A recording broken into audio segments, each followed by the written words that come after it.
Oke, bismillahirrahmanirrahim. Assalamualaikum warahmatullahi wabarakatuh.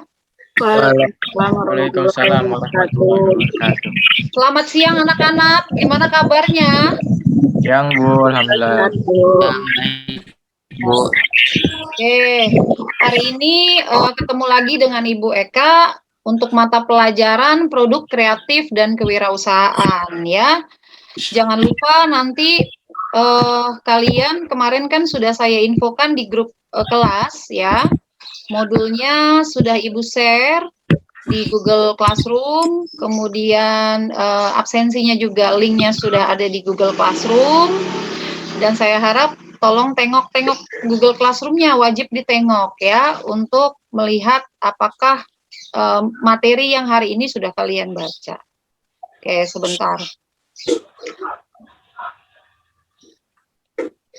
Untuk memulai pelajaran kali ini, kita mulai dengan berdoa terlebih dahulu. Silahkan Aang dipimpin doanya. Sebelum memulai pelajaran, sebaiknya kita berdoa menurut agama dan kepercayaan masing-masing. Berdoa dimulai.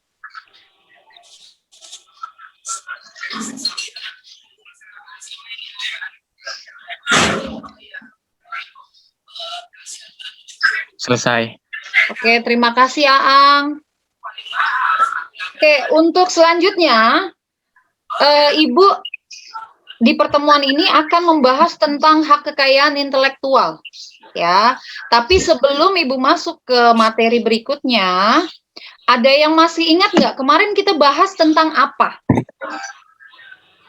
Pertemuan sebelumnya kita membahas tentang media promosi pemasaran online, Bu. Oke, terima kasih Amelia. Berarti masih ingat nih Amelia.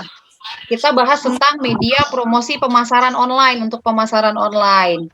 Nah, ada yang bisa jelaskan apa itu media promosi pemasaran online?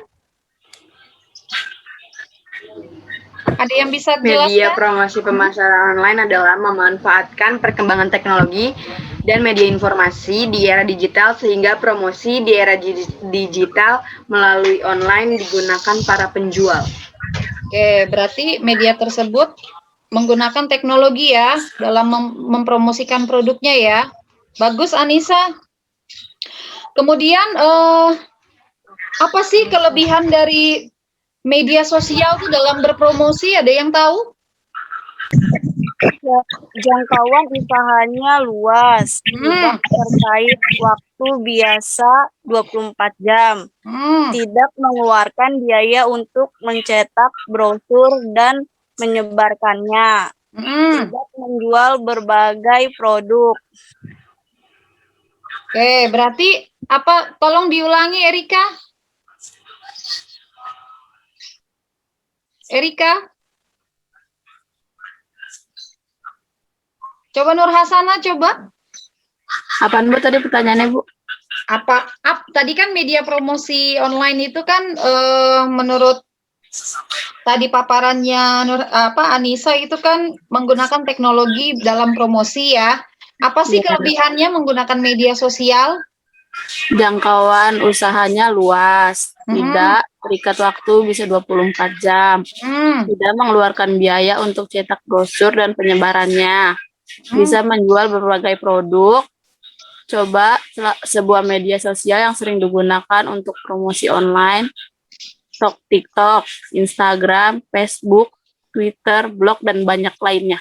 Oke, terima kasih Nur Hasana. Berarti masih ingat ya? Masih. Ya, oke. Terima kasih Amelia, terima kasih Nur Hasana. Berarti sudah ingat nih tentang materi sebelumnya. Oke, sebentar Ibu akan share untuk materi berikutnya. Sudah terlihat paparan Ibu?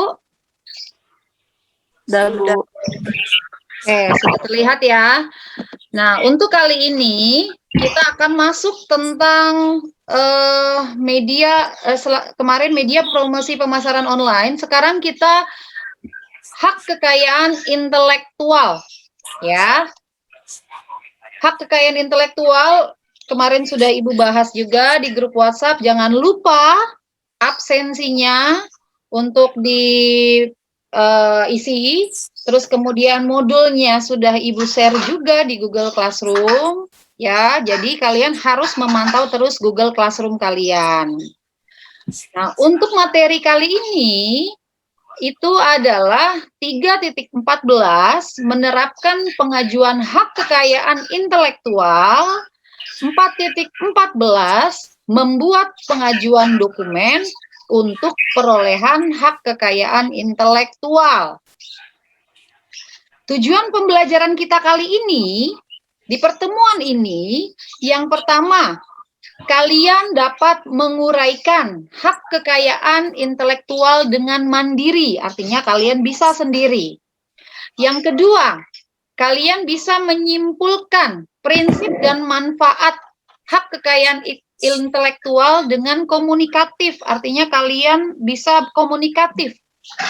Yang ketiga, kalian dapat mengkategorikan macam-macam hak kekayaan intelektual dengan benar.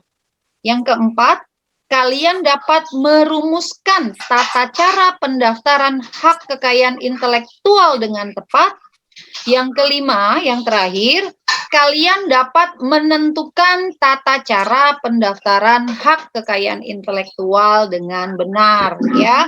Berarti tujuan kita kali ini, pembelajaran kita kali ini tentang hak kekayaan intelektual. Nah, kemudian ini adalah peta konsepnya. Peta konsepnya yang hari ini akan kita bahas. Kemudian selanjutnya, capaian pembelajaran kita kali ini di pertemuan hak kekayaan intelektual adalah seperti tujuan pembelajaran yang tadi sudah Ibu sebutkan, ya. Selanjutnya, dari materi atau modul yang sudah saya berikan di Google Classroom, yang sudah saya infokan di WhatsApp, saya memiliki video. Video ini akan saya tampilkan, ya. Sekilas saja tentang pengenalan hak kekayaan intelektual, ya. Saya putar ya.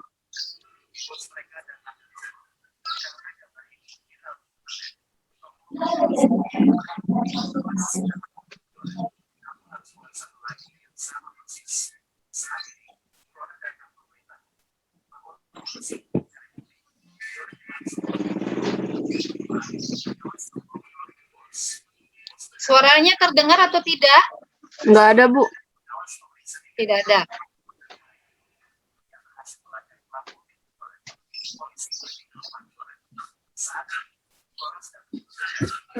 Mas, buku yang kemarin mana?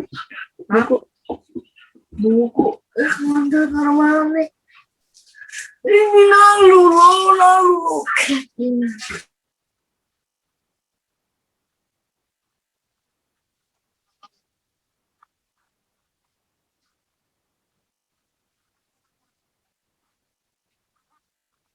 Nah, ini ada gambarnya ya. Banyak terjadi pelanggaran hak kekayaan intelektual atau pemalsuan dan pembajakan. Ini contohnya. Ada brand-brand tertentu. Di sini apa sih yang tertera nih?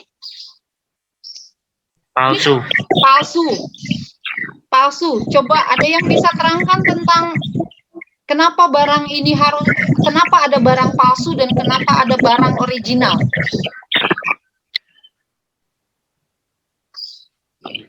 Ada yang bisa jelaskan tentang ada barang ori, ada barang KW lah kata-kata istilahnya tuh. Kenapa harus ada KW-nya gitu? Ayo, ada yang bisa jelaskan? Mungkin karena yang ori itu kan biasanya kan bahan-bahannya kan yang sangat kualitas banget kan Bu ya. Dan itu pun yang lebih mahal.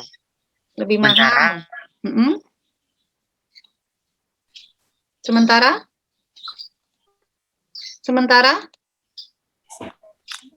Jafar, suaranya mana? Sinyal itu, Bu. Sinyal. Mungkin saya lanjutin Jafar, Bu. Ya, silakan.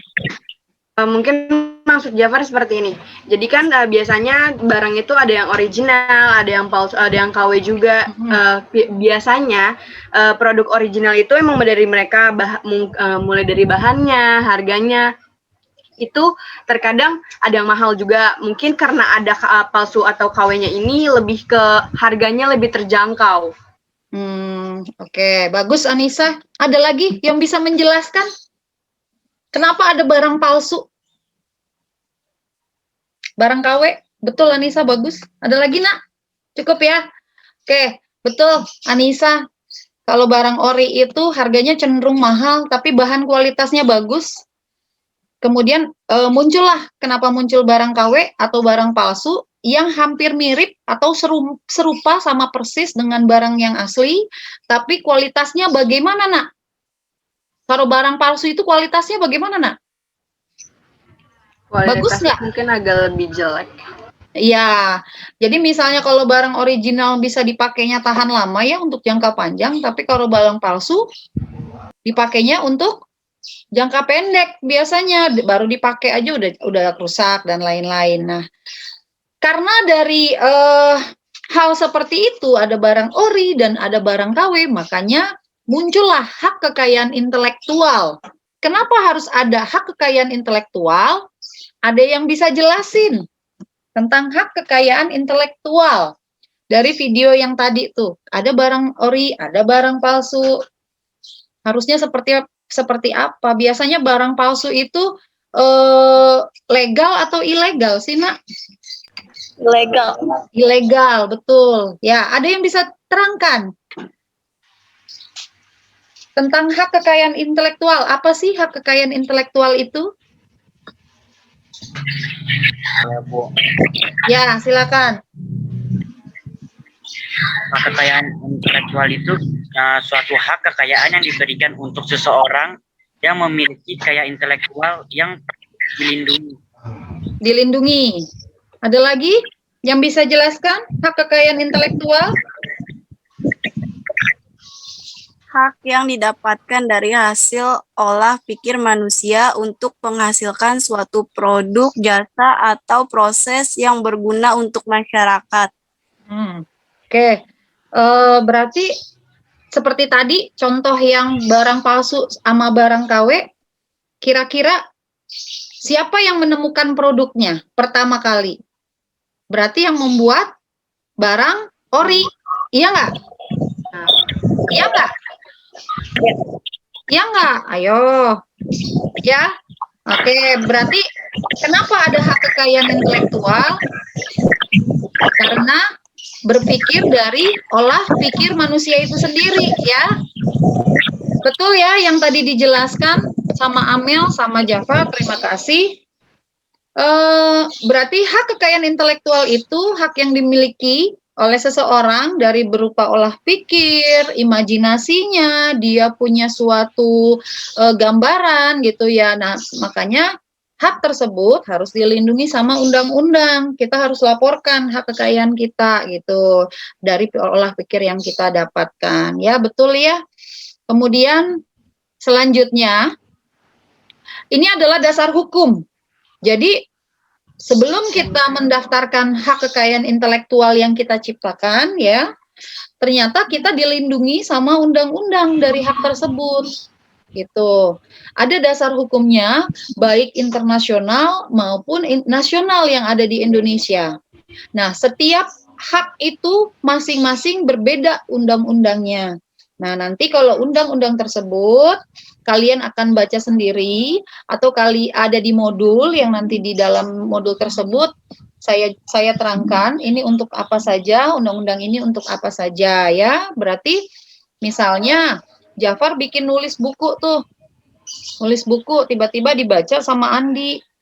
Karena nggak mau diplagiat, berarti Jafar harus mendaftarkan apa tuh? Hak paten. Hak paten, betul. Biar apa sih, Far? Biar nggak ditiru ya, Far ya? Ya, nggak ditiru sama Andi. Oke, sampai sejauh ini paham, silakan. Nah, selanjutnya, tadi sudah kita terangkan tentang haki, kemudian dasar undang-undangnya sudah ada, terus kenapa harus ada barang ori dan barang KW. Sekarang manfaatnya itu apa sih? Kenapa haki itu punya manfaat sih? Ada nggak sih manfaatnya? Apa sih manfaat haki? Ya, ada yang bisa menerangkan tentang manfaat dari haki itu sendiri? Saya. Ya, silakan. Manfaat haki untuk dunia usaha sendiri yaitu perlindungan terhadap penyalahgunaan atau pemalsuan karya. Dari usaha ya? Ya, dari dunia usaha. Oke, dari dunia usaha. Ada yang lain manfaat haki itu? Dari inventor. Kenapa inventor? Jadi kalau inventor itu menjamin kepastian hukum baik individu maupun kelompok. Oke, bagus. Selanjutnya ada lagi? Manfaat haki pemerintah. Kenapa pemerintah punya manfaat?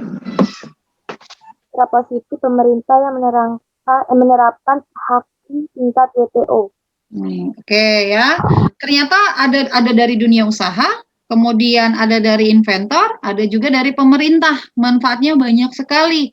Ya, berarti kalian udah baca nih modul dan yang saya berikan ya. Dalam hal ini jadi ada kepastian hukum ya, tanpa ada gangguan dari pihak lain. Artinya apabila terjadi pelanggaran atau peniruan barang tersebut, maka akan dikenakan hukuman atau dikenakan sanksi ya.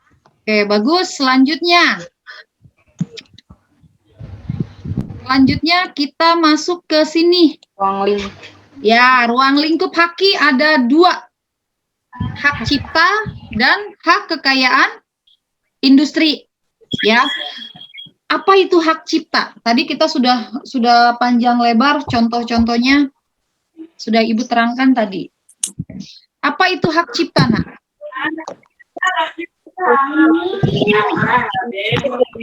Atau penerima hak untuk menemukan atau memperbanyak ciptaannya.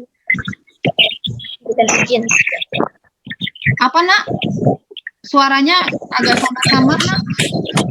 Cipta itu hak eksklusif bagi pencipta atau penerima hak untuk mengumumkan atau memperbanyak ciptaannya atau juga memberikan izin juga Oke. Ada yang bisa terangkan lagi? Anti Fauzan mungkin? Hak cipta? Bu. Ya.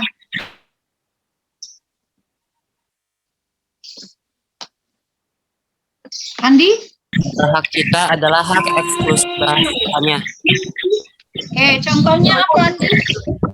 Contohnya buku, ukuran, kaligrafi, hak, patung, dan lain-lain. Apa? Ulang-ulang nggak kedengeran nggak? Nggak jelas, Ibu? Buku, lagu, lukisan, seni pahat, dan lain-lain. Oke, contohnya lagu, betul ya? Oke, betul. Hak cipta itu betul. Yang lain tadi bagus. Hak cipta itu adalah hak eksklusif bagi pencipta atau menerima hak dengan memperbanyak ciptaannya dan diberikan izin ya tanpa mengurangi batasan-batasan yang berlakukan sama undang-undang. Berarti legal ini, Nak. Hak cipta contohnya tadi kata Andi adalah lagu ya. Ada yang bisa kasih contoh tentang lagu dari hak cipta ke Ibu? Lagu, tentang lagu yang sekarang lagi tren saat ini. lagunya Virgon sama tentang TikTok. Ada lagi tentang lagu? Ayo, yang lagu. Kenapa lagu itu ada hak ciptanya? Itu simple sekali sebetulnya. Ayo, Rosa mungkin? Andi, ya? Bu, Ya? contohnya lagu Noah yang dinyanyikan ulang atau di remake oleh penyanyi lain. Oke, betul. Contohnya itu Noah, betul ya. Noah banyak sekali nge-remake lagu-lagu dari pendahulunya, seperti lagunya Chrisye ya. Sekarang Noah itu ada lagunya yang terbaru, apa ya judulnya? Badai Pasti Berlalu ya. Nah, lagi trending nih. Itu sebetulnya lagunya oleh Chrisye, ada penciptanya. Nah, Noah harus izin sama penciptanya gitu ya. Oke, lanjut.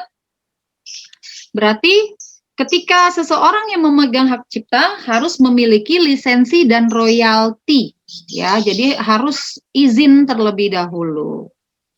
Nah, sekarang lanjut. Hak kekayaan industri.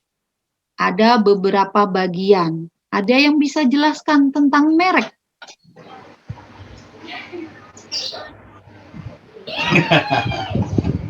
Tentang merek ini, contohnya ini, ada yang bisa jelaskan?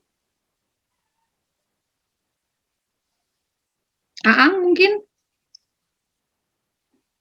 Aang? Ibu, Ya, silakan. Siapa? seperti gambar, di sini ada Geprek Bensunya, punya Ruben Onsu dan Beni Sujono. Sebetulnya pada awalnya itu yang punya duluan itu kan dari Geprek Bensu Beni Sujono ini. Cuman karena Beni Sujono ini tidak menggunakan hak cipta, hak patennya. Jadi Ruben Onsu ini seperti mengikuti, namun Ruben Onsu dari Geprek Bensu ini sudah mendaftar ke hak paten. Ya, oke. Terima kasih, Anissa. Bagus ya. Nah, yang kedua tentang indikasi geografis, ada yang bisa terangkan? Indikasi geografis? Jafar? Anissa? Nur Hasana, Erika, Amel, silakan. Indikasi geografis. Andi, Rosalina, seperti yang ada contoh di gambar ini. Ada yang bisa terangkan, Nak? Oke. Indikasi geografis ini adalah suatu produk yang dimiliki oleh daerah, khas daerah itu sendiri. Kalau yang ada di tampilan ini adalah Salak Pondok Sleman. Berarti ini berasal dari kota apa ya? Kota Sleman. Kalau Jakarta itu apa? Kalau Jakarta itu apa contohnya? Yang suka sekarang kan ulang tahun Jakarta nih, yang suka ada di PRJ. Apa itu ciri khas Jakarta? Apa? Kerak telur Jakarta atau kerak telur Betawi, betul. Itu namanya indikasi geografis ya. Oke, lanjut ke desain industri.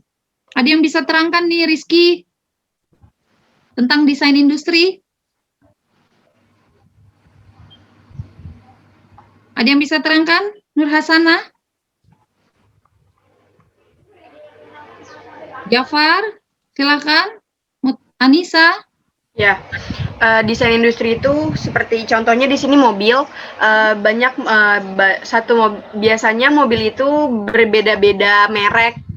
Cuman untuk dari desain industrinya itu ya contohnya dari misalnya Toyota dengan Xenia, Avanza? Berbeda. Itu berbeda jadi industrinya itu dari berbeda merek. Oke, makasih ya. Betul ya, contohnya itu Avanza sama Xenia. Kelihatannya sama nggak sih? Dari penglihatan Kelihatannya mata. sama. Iya, tapi ternyata berbeda desainnya. merek. Iya, apakah dalamnya ada fitur AC-nya dan lain-lain ya. Lanjut, di sini ada desain tata letak sirkuit terpadu, contohnya di elemen-elemen dalam laptop ya. Di sini lanjut lagi ada paten, hak paten. Nah, yang selanjutnya rahasia dagang nih. Ada yang bisa jelaskan tentang rahasia dagang? Kenapa setiap dagangan itu atau setiap produk itu harus punya rahasia? Saya bisa, Bu. Ya, silakan. Sebagai contohnya adalah pegawai KFC. KFC sendiri kan punya rahasia tepung yang berbeda. Nah, jika pegawai itu sudah tidak bekerja di KFC dan membuka usahanya sendiri, maka rasanya akan berbeda dengan rasa KFC. Oke, terima kasih. Terima kasih. Betul ya. Ada lagi yang bisa menjelaskan kembali? dari Andi? Oke, betul ya. Jadi benar kata Andi, di sini contohnya adalah KFC. KFC pasti berbeda, punya rahasia dagang sama produk lain gitu. Jadi tidak boleh disamakan. Artinya ketika pegawai tersebut tadi Andi bilang sudah nggak kerja lagi di KFC, maka ketika dia membuka usaha, apakah rasanya sama? Tidak. Tidak, rasanya tidak sama dengan produk yang dihasilkan gitu ya. Betul ya, terima kasih Andi. Oke, nih Ibu kasih contoh tentang ilustrasi haki. Silakan, ada yang bisa jelaskan? Saya, Bu. Ya. Nah, dalam gambar ini kan jadi kalau bermerek itu biasanya kayak Acer, Asia, Nokia. Biasanya kan kalau di HP dulu kan di depannya. Tapi kalau sekarang merek belakang, di belakang casingnya pasti ada. Nah, yang kedua itu desain. Ini kan pasti berbeda dari merek-merek lain kan. Jadi penampilannya itu berbeda. Kalau yang dari gambar tersebut itu mirip kayak di PC Windows 8. Ya. Nah, lalu di sini ada hak patennya. Di sini ada hak paten. Nah, di hak patennya itu penemuan teknologi yang berupa alat atau komputer dalam ukuran kecil dapat dimasukkan ke dalam saku. Jadi hak patennya ini kayak bentuk HP-nya. Lalu ada desain tata letak. Jadi untuk desain tata letaknya ini untuk menarik atau mempermudah untuk pembeli itu buat mengendalikan suatu produknya ini atau yang bisa untuk dipakai. Lalu di dalam aplikasi ini, di dalam handphone ini udah ada hak atau aplikasi tersembunyi di HP tersebut. Oke, terima kasih Jafar. Bagus sekali penjelasannya, bagus. Oke, berarti setiap handphone pasti punya berbeda-beda ya, ciri-ciri yang berbeda ya. Bagus sekali. Oke, lanjut. Bagus Jafar. Nah, satu lagi nih contohnya nih. Ada yang bisa terangkan? Saya. Ya, silakan. Contoh produk berhaki ini, yang pertama di sini ada gambar sambal. Jadi sambal ini udah punya hak paten. Hak paten itu lebih ke fitur. Jadi bisa dilihat fiturnya ini mereka berbeda ya. Dari mulai tutupnya. Yang pertama dari sambal asli yang bisa kalian dilihat di layar di sebelah kiri ini, tutup botolnya lebih ke kita putar. Yang di sebelah kanan ini dibuka seperti itu. Terus yang kedua merek, bisa dilihat mereknya ini mereka berbeda. Terus dimulai dari desainnya juga. Desainnya ini yang di sebelah kiri itu berbentuk botol kaca, sementara yang di kanan ini botol plastik yang bergerigi seperti itu. Terus rahasia dagangnya. Jadi setiap merek itu memiliki rahasia dagang. Jadi setiap merek mempunyai rasa-rasa yang berbeda. Mereka dari mulai sambal yang di sebelah kiri mungkin bisa lebih agak pedas, atau yang di sebelah kanan bisa sedang rasanya gitu, Bu. Oke, terima kasih Yanisa, bagus sekali penjelasannya ya. Betul ya. Oke, berarti udah paham nih. Paten, merek, desain, rahasia dagang, dan lain-lain. Oke, kita lihat di sini. Membedakan hak cipta, paten, desain industri, dan hak merek. Ya, di sini kita lihat untuk hak cipta, subjeknya adalah penciptanya. Kalau hak paten adalah inventornya. Kalau desain industri adalah yang mendesainnya. Kalau merek, pedagang atau usaha yang memiliki merek tersebut. Ya. Kemudian objeknya dari hak cipta itu kebanyakan dari seni atau sastra. Tadi dibilang sama Andi Fauzan apa yang dibilang seni? Lagu ya. Dari lagu ya. Objeknya itu lagu, buku ya. Tadi contoh-contohnya yang sudah disebutkan. Nah, hak paten itu contohnya yang teknologi, proses atau alat. Desain industri adalah desain penampilannya yang menjadi objek. Kemudian merek itu simbol atau dagang dan jasa. Nah, untuk perlindungan hukumnya bagaimana? Perlindungan hukumnya untuk hak cipta itu deklaratif atau tanpa pendaftaran. Kemudian hak paten harus pakai pendaftaran, desain industri memiliki pendaftaran, merek juga harus didaftarkan. Oke, lama perlindungan dari hak cipta.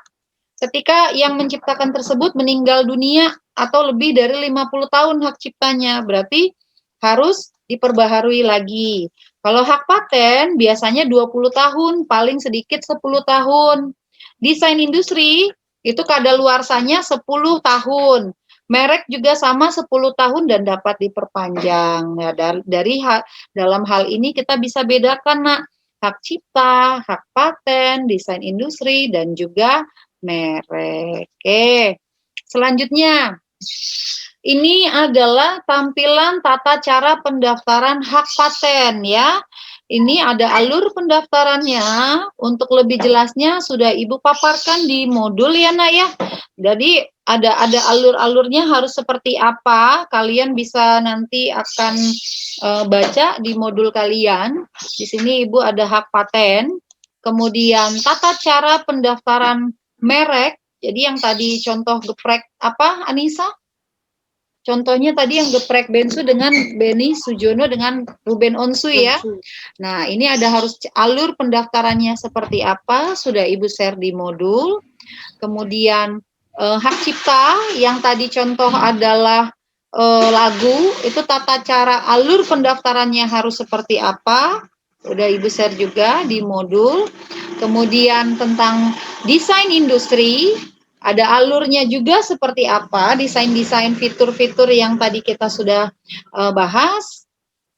Lanjut lagi tentang lisensi rahasia dagang. Nah, rahasia dagang yang tadi contohnya apa ya?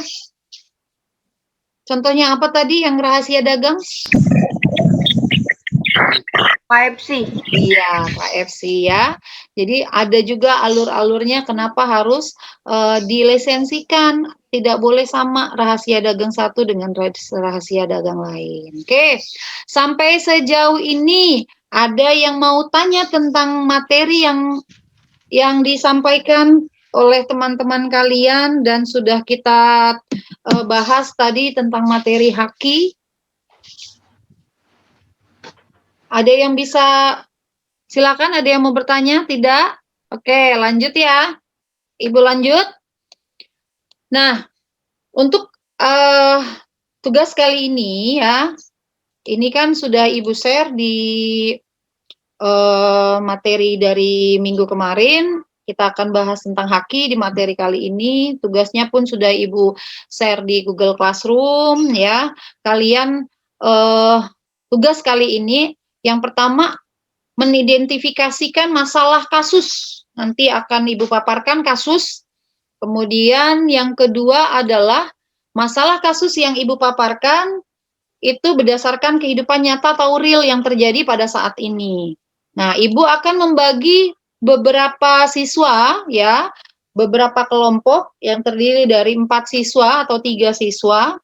Yang keempat selanjutnya, setiap kelompok itu harus menganalisa kasus yang terjadi karena Ibu akan mengangkat hak cipta, hak paten, dan hak merek. Ya, yang kelima, kalian berdiskusi dengan kelompok dengan analisa kasus tersebut. Yang keenam, mempresentasikan hasil dari diskusi kelompok. Sampai sini paham? Sejauh ini paham? Paham. Oke. Untuk kelompok satu itu kelompoknya siapa yang sudah Ibu bagi kemarin? Anissa. Oke, Anissa coba kelompoknya sama siapa aja, Nak? Sama Mutiara Fani, Amelia Andriani, Rizky Artadila. Oke, bagus. Ya. Kelompok 2, mana kelompok 2? Kelompok 2 kayaknya sana doang deh, Bu. Enggak, yang namanya siapa aja, Nak? Nurasana Iswara, Rika Sakina Ailini, Muhammad Ikram Albana, sama Haikal Sidik. Oke, Haikal. Lanjut kelompok 3. Kelompok 3.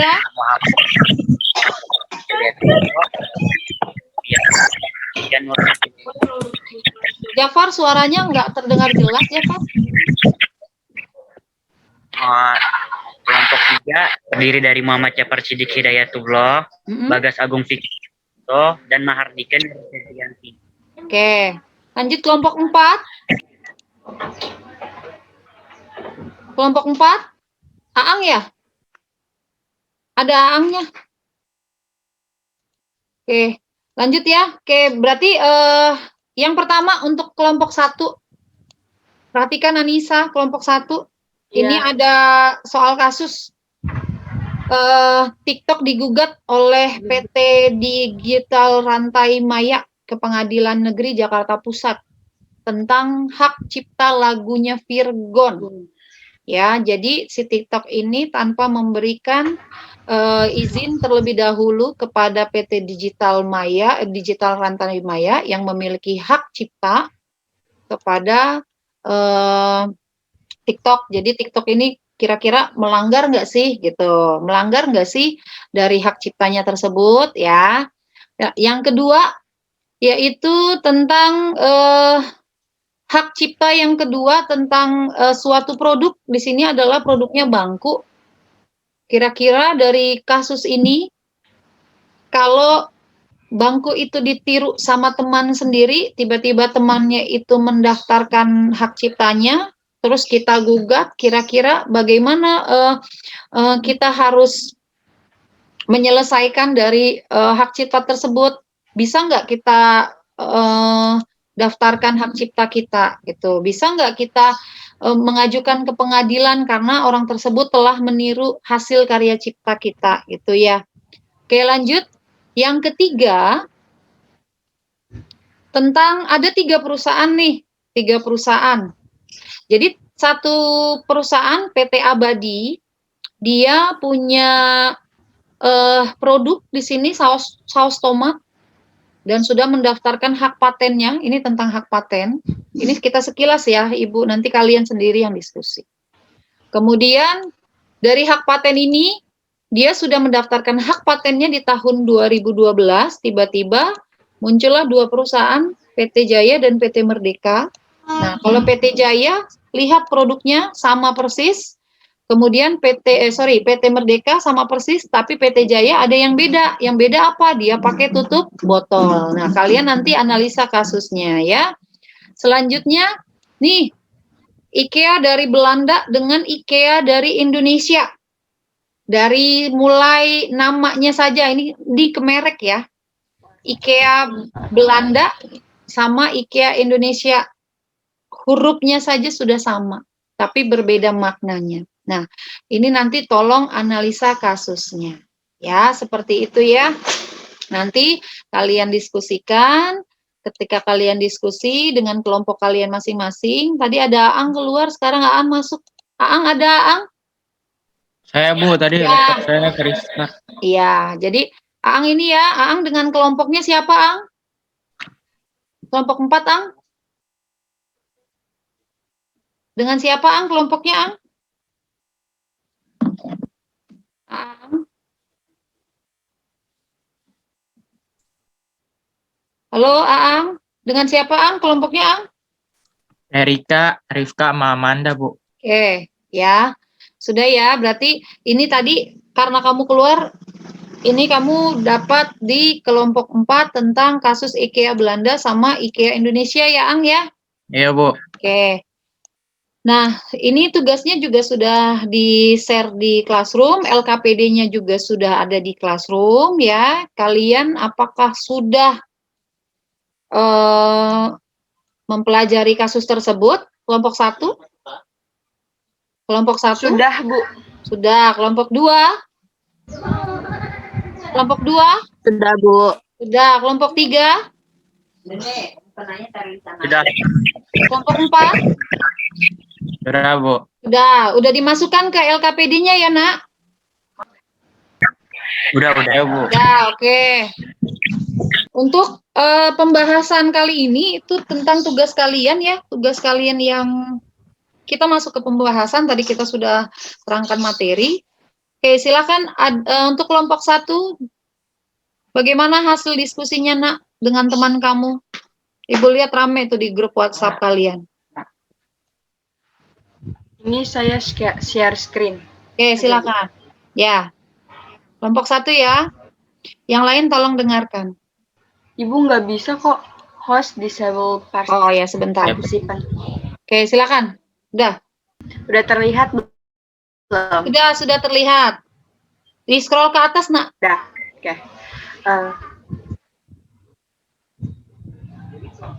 Di scroll ke atas, Nak. Oke.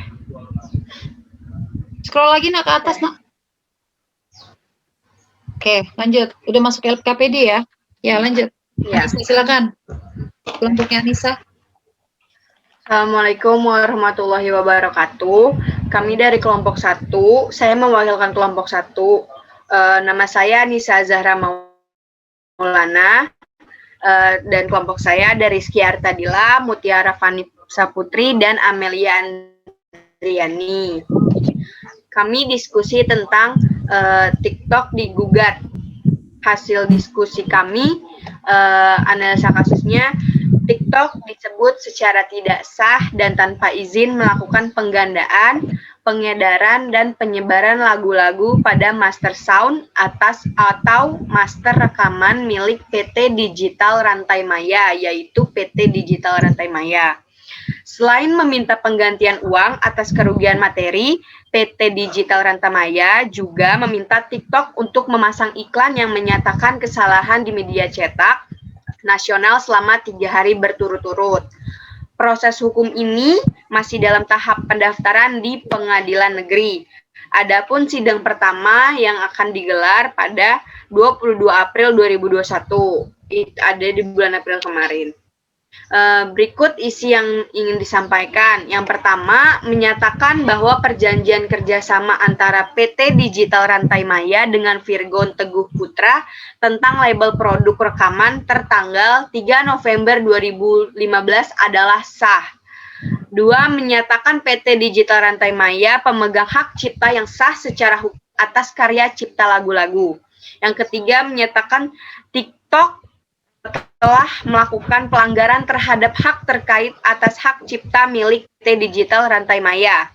Menghukum TikTok untuk mengganti uang PT Digital Rantai Maya sebesar 3 miliar 100 juta rupiah karena secara tidak sah dan tanpa izin melakukan penggandaan, pengedaran, dan penyebaran lagu-lagu.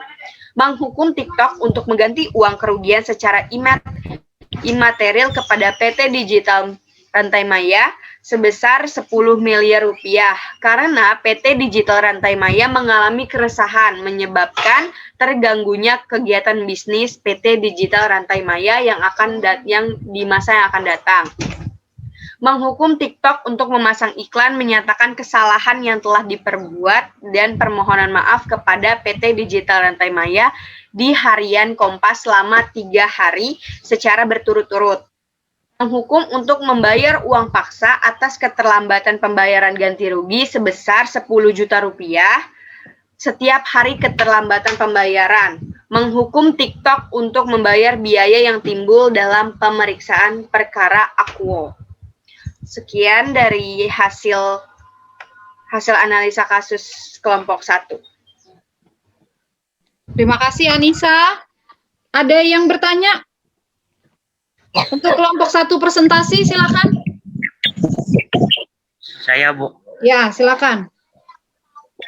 Kelompok 1 siap-siap ya, jawab ya. Saya ingin bertanya kepada kelompok 1, apa saja sih syarat untuk pengajuan hak cipta? Ya, terima kasih Jafar. Pertanyaan yang bagus. Apa saja, Apa saja sih syarat untuk pengajuan hak cipta? Apa saja syarat untuk pengajuan hak cipta? Ya, silakan dijawab. Syarat untuk pengajuan hak cipta yang harus dilengkapi untuk mendaftarkan hak cipta atas nama perorangan. Lengkapi dokumen yang terdiri atas 1. Surat kuasa ditandatangani di atas materai 6.000. 2. Surat pernyataan keaslian karya. 3. NPWP. 4. Sampel karya. Oke, ada lagi yang mau ditambahkan? Kelompoknya Anissa? Dilanjutin sama Amelia Andriani. Oke, silakan Amelia, kelompok 1. Jika Anda mendaftarkan hak cipta atas nama perusahaan, berikut adalah beberapa dokumen tambahan yang harus dilengkapi. 1. Surat pengalihan hak dari pembuat karya kepada pemegang hak cipta. 2. NPWP perusahaan. 3. Akte perusahaan. 4. Fotokopi identitas pemohon dan pencipta karya KTP. Oke. Gimana untuk kelompoknya Jafar? Apakah sudah jelas? Sangat jelas banget, Bu. Terima Oke. kasih. Oke, terima kasih. Oke, kasih tepuk tangan untuk kelompok 1. Oke, bagus ya kelompok 1 ya. Oke, kita bisa lanjut untuk kelompok 2. Silakan kelompok 2, Nur Hasanah. Silakan Nur Hasanah. Oke, mungkin Nur Hasanah, mana Nur Hasanah? Sebentar, Bu. Oke.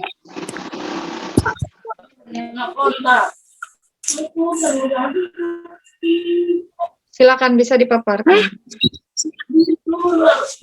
Nanti Rosalina, Andi Fauzan standby ya.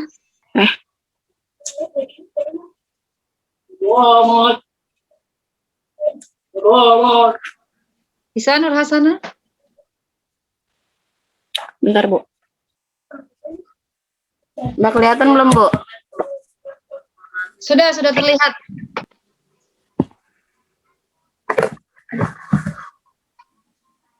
Oke, silakan Nur Hasanah. Perkenalkan, nama saya Nur Hasanah Iswara. Saya mewakili kelompok 2. Lembar kerja peserta didik LKPD Mutual Pelajaran Produk Kreatif dan Kewirausahaan. Hasil diskusi kelompok saya, yang pertama, A. Analisa kasus. Pak Andi adalah seorang penggergaji kayu ukiran. Setelah sekian lama, akhirnya menyelesaikan desain ukiran kursi tersebut yang unik dan bangga akan karyanya itu. Teman Pak Andi bernama Pak Anto, yang juga seorang perajin kayu. Ia mengetahui desain motif terbaru dari Pak Andi dan berusaha menirunya tanpa diketahui. Pak Anton diam-diam menjual kursi dan desain ukiran yang sama persis. Dan ternyata produk itu sangat diminati hingga banjir pesanan. Hingga saat itu banyak sekali terjadi kasus pelanggaran hak cipta, tidak terkecuali mengetahui hal itu. Pak Andi melaporkan ke kasus ini kepada penegak hukum. Dan gugatan ditolak karena Pak Anton ternyata telah lebih dulu mendaftarkan hak cipta desain ukiran kursi tersebut sehingga tidak dapat dikenai hukuman atau denda. Dari hal ini sering dijumpai bahwa berdasarkan kasus tersebut dapat diambil pelajaran bahwa banyak pelanggaran hak cipta terjadi hanya disebabkan oleh kurangnya pengetahuan dan tidak segera mendaftarkan karyanya ke pemerintahan melalui Direktur Jenderal Kekayaan Intelektual, sehingga orang atau pihak lainnya yang lebih dahulu mendaftarkan hak cipta dari produk tersebut, sehingga mereka yang diakui secara hukum sebagai pemilik produk. Adapun hal-hal yang terkait hak cipta, yaitu mengenai hal dasar hak cipta. 1. Pencipta menurut Undang-Undang Nomor 28 Tahun 2014 adalah seorang atau beberapa orang yang secara sendiri-sendiri atau bersama-sama menghasilkan suatu ciptaan yang sifatnya khas dan pribadi berdasarkan hasil pemikirannya, keterampilan, keahlian, dan imajinasi. Pencipta bisa dikatakan seorang atau kelompok badan hukum yang memiliki upaya dan bertindak dalam ciptaan suatu hasil karya. Yang kedua, ciptaan hasil setiap karya pencipta dalam bentuk yang khas dan menunjukkan keasliannya dalam lapangan ilmu pengetahuan, seni, dan sastra. Pak Andi adalah pencipta karya yang sesungguhnya, ciptaan motif ukuran yang ada pada kursi Pak Andi. Oke. Sekian dari kelompok saya. Terima kasih. Oke, untuk kelompok 2, terima kasih hasil presentasinya untuk di LKPD. Oke, untuk kelompok 2, ada yang mau bertanya pada kelompok 2? Saya, Bu. Ya, silakan. Erika. Bentar. Silakan Erika. Apakah suatu ciptaan perlu didaftarkan untuk memperoleh perlindungan hak cipta? Oke, silakan dijawab. Ya, pertanyaan yang bagus, Erika. Bentar ya, Bu. Andi Fauzan mungkin dibantu kelompoknya, Nur Hasanah. Jawab. Ya, Andi. Pendaftaran ciptaan tidak merupakan suatu kewajiban. Namun jika mendaftarkan dapat dijadikan sebagai alat bukti awal di pengadilan apabila timbul sengketa. Oke. Silakan ditambahkan mungkin Nur Hasanah. Rosalina mungkin. Tadi pertanyaannya apa, Bu? Erika, apa pertanyaannya, Erika? Ulang, Erika.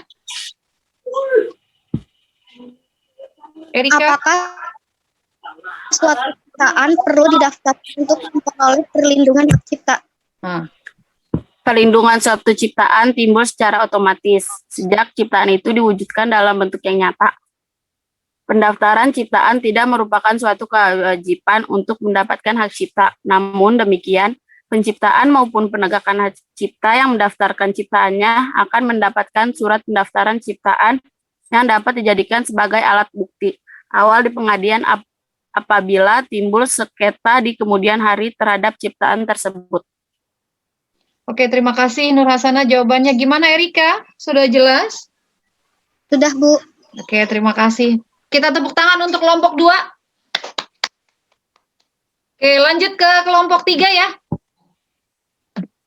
Lanjut ke kelompok 3, silakan.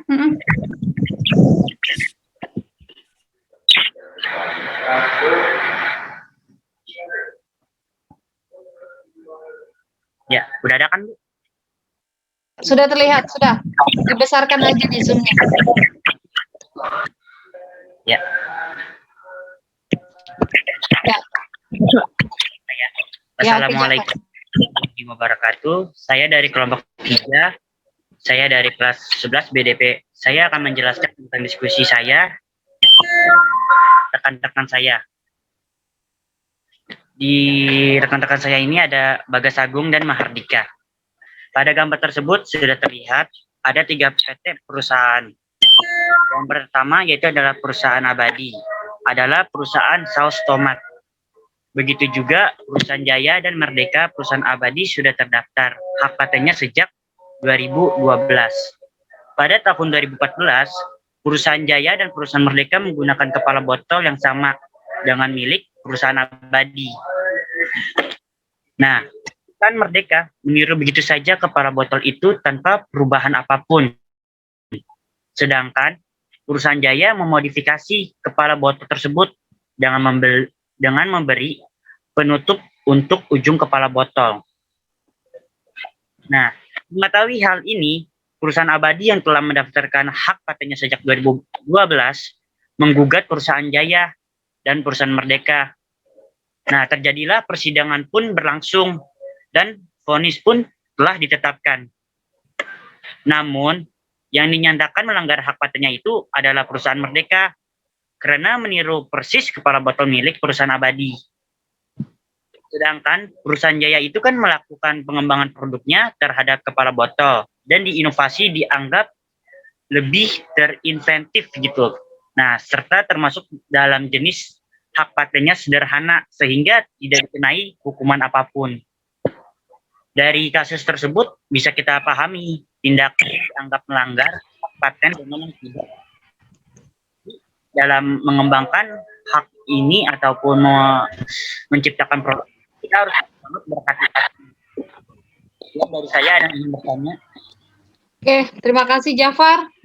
Ada yang mau bertanya dari Jafar? Ya, boleh. Oke, silakan kelompok 1. Silakan. Ada berapa macam pendaftaran hak paten?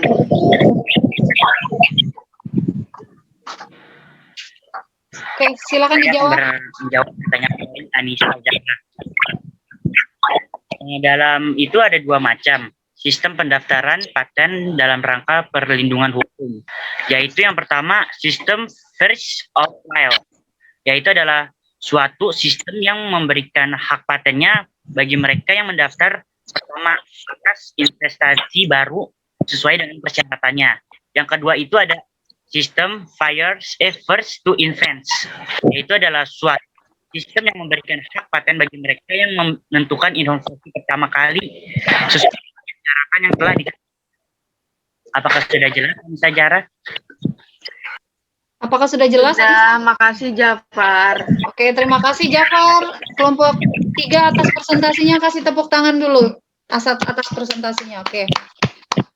Lanjut untuk kelompok 4. Ya, saya, Bu. Udah ya, Bu? Sudah. Silakan, Ang. Assalamualaikum warahmatullahi wabarakatuh. Waalaikumsalam. Saya di sini mewakili kelompok 4. Nama saya Ang Zelani. Ini diskusi kelompok 4 tentang IKEA dari Belanda melawan IKEA lokal atau Indonesia. Hasil diskusi kita, merek sebagai salah satu bagian dari hak atas kekayaan intelektual, khususnya merek terkenal memegang peranan penting sebagai identitas suatu barang atau jasa yang diperdagangkan. Perlindungan hukum atas hak merek diatur dalam Undang-Undang Nomor 15 Tahun 2001 tentang merek dan telah diganti dengan Undang-Undang Nomor 20 Tahun 2016 tentang merek dan indikasi geografis. Sengketa merek IKEA versus IKEA lokal jadi landmark decision Mahkamah Agung 2016. IKEA Internasional yang bermarkas di Belanda menggugat perusahaan Surabaya, PT Ratania Khatulistiwa. IKEA Internasional singkatan dari Infart, Kampart, Elmatite, Agunairit. Nah, sedangkan IKEA lokal atau Indonesia singkatan dari Intan, Khatulistiwa, Esa, Abadi. Setiap tahun Mahkamah Agung memilih putusan-putusan yang paling fenomenal dengan berbagai pertimbangan untuk dijadikan landmark decision.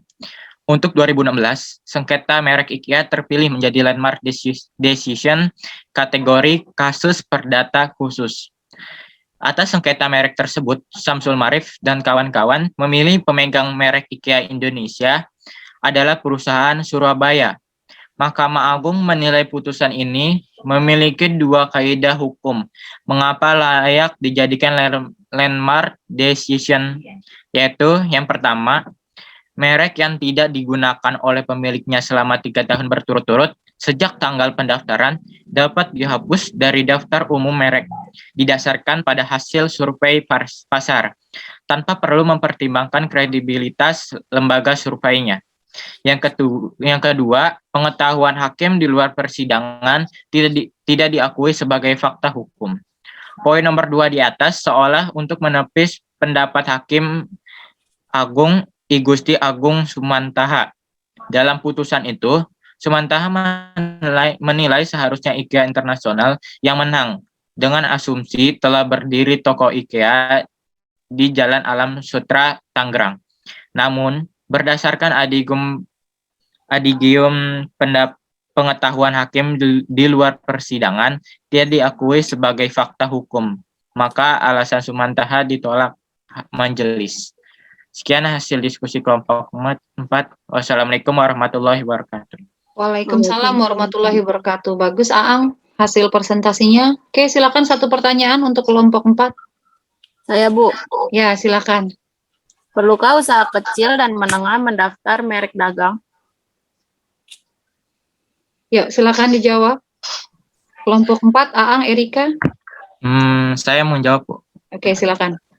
Bagi pemilik usaha, baik usaha kecil menengah atau UKM maupun non-UKM, sepanjang usahanya tersebut membutuhkan penggunaan merek, apalagi jika pemakaian merek tersebut dimaksudkan untuk pemakaian jangka panjang melalui pendaftaran merek, sangat bermanfaat dan dianjurkan. Dengan adanya merek, pelanggan terbantu dalam membedakan sebuah produk dari produk yang sejenis. Dengan merek, sebuah bisnis termasuk UKM akan lebih mudah memasarkan produk jasanya. Oke, terima kasih, Aang. Bagaimana? Nur Hasanah? Udah, Bu. Oke, sudah. Oke, kita kasih tepuk tangan untuk kelompok 4. Oke, bagus. Semuanya bagus anak Ibu ya. Kalian sudah memaparkan hasil dari presentasi atau diskusi kalian. Oke, sebentar. Ibu share dulu. Oke, terlihat presentasi Ibu? Lihat, Bu. Oke, jangan lupa untuk tugas yang tadi hasil diskusi kalian upload ya di Google Classroom. Pastikan kelompoknya dengan benar. Nanti di Google Classroom juga ada evaluasi, ya, evaluasi pengetahuan.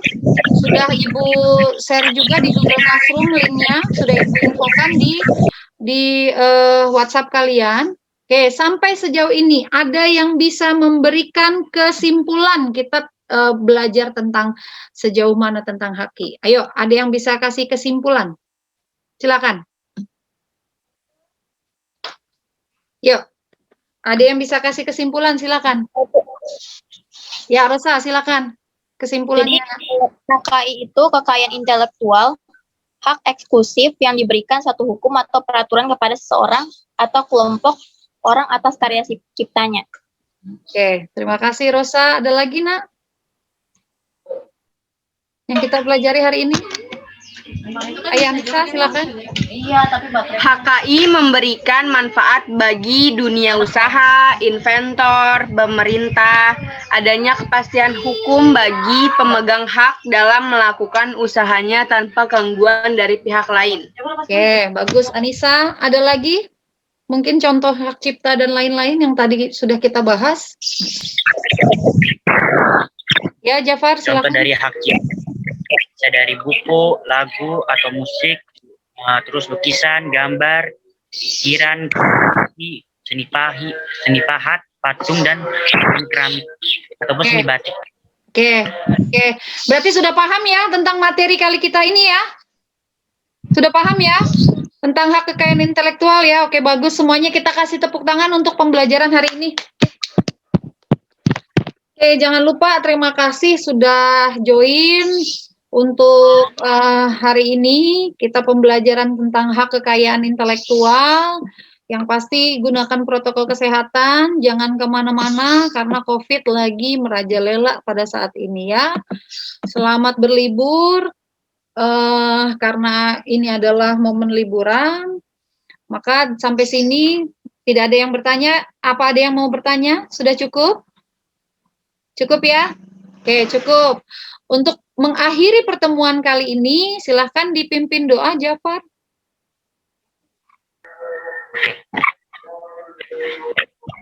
Pembelajaran hari ini telah selesai. Semoga apa yang kita pembelajaran hari ini, semoga kita pahami dan mengerti pada wawasan kita untuk bertambahnya ilmu kita.